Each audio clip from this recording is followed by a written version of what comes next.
Distance rarely shows up all at once. It usually begins with small moments where communication quietly slips through the cracks. You can sit across the dinner table from someone you love and feel like you're 100 miles apart. You ask your wife how she's doing, and her answer is short. You try talking with your teenager, and you get a shrug. A coworker seems frustrated, and you're not even sure what happened. And before long, you start to feel disconnected from the very people you're trying to love well. Most communication, doesn't break because of one big moment. It breaks because, the small lines, those everyday touch points, slowly get clogged with hurry and assumptions and unspoken frustrations. And for a man who wants to lead well, those moments, sting because deep down, you want the people around you to feel seen, known, and safe with you. Today, I want to talk about how to keep those lines of communication open in your home and in your relationships.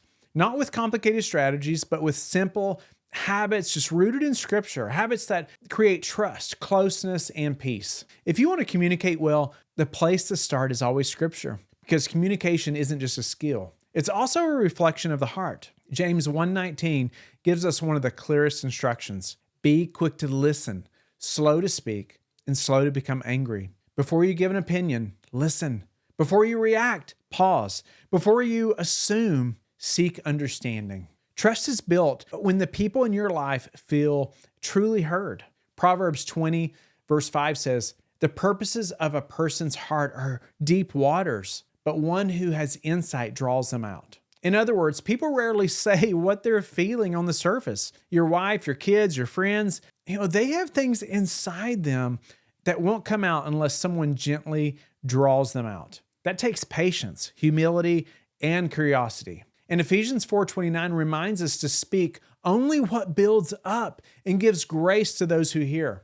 Your words aren't random. They're tools God gives you to strengthen the people you love. Communication isn't about talking more. It's about talking in ways that creates connection rather than tension. Communication, isn't just about understanding one another. It's about protecting unity in your home when communication gets quiet, assumptions get loud.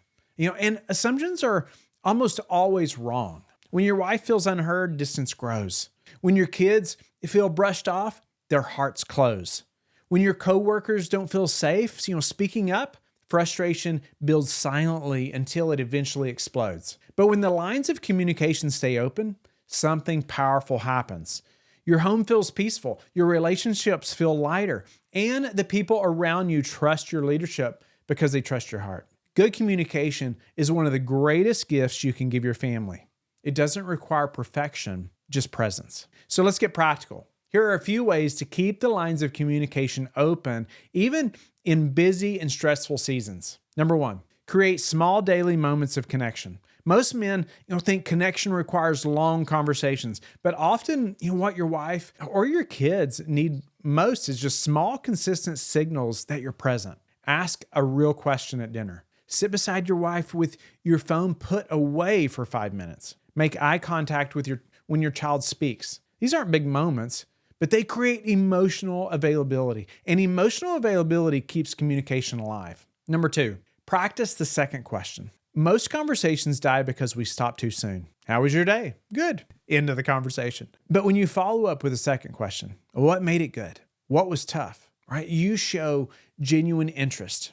The second question says, I want to know your heart, not just your schedule. People open up when they feel pursued, not when they feel interrogated. Number three, do a weekly check-in with your wife. This doesn't need to be a formal thing or long. Just 10 minutes is enough. Ask 3 simple things. What's going well this week? What's been hard? How can I support you right now? This rhythm prevents resentment from building, and it gives your wife a safe place, to share her heart before emotions pile up. Number 4, use I'm listening cues. Everyone needs to feel seen, and communication breaks down quickly when your posture says, I'm half here. Put your phone down. Turn your shoulders toward the person talking. Nod, right? Repeat back a sentence of what they just said. These simple cues create safety, and safety keeps the door open. Number 5, don't avoid small conflicts. Address them gently and quickly. A lot of men bury frustration because they want peace, but silence doesn't create peace. it creates distance. If something feels off between you and your wife, don't wait a week. Say, hey, I might be misunderstanding something, but I feel a little tension. Can we talk about it? Approach with humility, not accusation. When you address small problems early, they never get the chance to grow into big ones. Number 6, invite feedback without becoming defensive. This one takes courage, but it changes everything. Ask your wife or your kids, is there anything I'm missing right now? Anything I could do better? And then breathe. Listen. Don't explain. Don't justify. Just receive it. When people in your life know they can share without fear, communication stays honest and open. Number 7, speak life every day. Encouragement isn't optional. It's oxygen for healthy communication. Tell your wife one thing you appreciate about her. Tell your kids one thing you notice about their character. Let your coworkers know when they're doing something well. When you speak life consistently, people feel safe sharing the harder things too. Before you move on with your day, choose one relationship where communication feels tight, shallow, or distant. Don't judge yourself, just notice it. Then choose one small step to take this week. Ask one, second question. Schedule a 10-minute check-in. Put your phone down during one important moment. Give one sincere compliment. You don't have to overhaul your communication. You just have to open the door, inch by inch, moment by moment. And when you do, you'll start to see something beautiful happen. Your home will feel warmer. Your relationships will feel lighter.